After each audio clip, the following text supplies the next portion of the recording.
We all know what extinction is.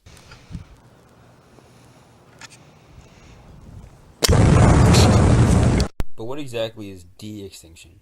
De-extinction is the process of reviving a species that has been declared extinct through the alteration of genetic material. There have been new scientific developments in cloning technologies that not only read DNA but write it as well, which opens the door for de-extinction.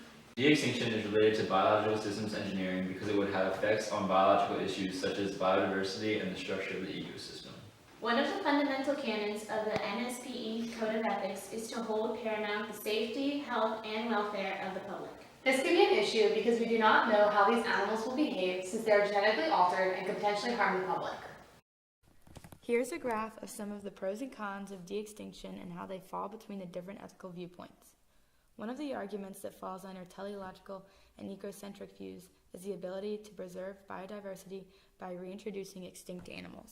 Another argument is that we will stop worrying about animals going extinct if they can be easily brought back in the future. This argument falls under deontological and anthropocentric ethics. We were lucky enough to get biology professor Glenn Stevens to talk about de-extinction. What are some of the issues associated with de-extinction?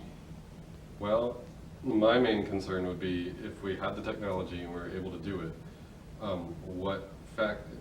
wouldn't the species be likely to go extinct due to the same factors that drove it extinct in the first place? Where would we put it? If it's extinct in general, it's often because it's lost habitat. And if you haven't restored the habitat, then where would you put the species? Okay. What are some of the benefits of de-extinction? I think preserving biodiversity would be an important one because there are species whose genetic diversity has been lost. You can edit out that part, right? Due to something that humans have done, and we can actually start to perhaps undo some of our unintended consequences. And that would be morally, there would be a moral benefit to being able to undo some damage we've done. Here are some figures that show animals that are in discussion about becoming de-extinct.